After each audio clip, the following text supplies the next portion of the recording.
Мы с Дмитрием добили 3 метра вот этого навеса. Это то, что было. По его образу и подобию мы сделали 2 фермы, кинули перемычки, листы и так далее и тому подобное.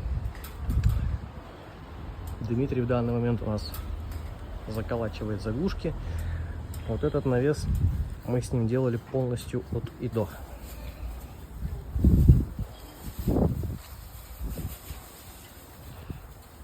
Здорово, Дима.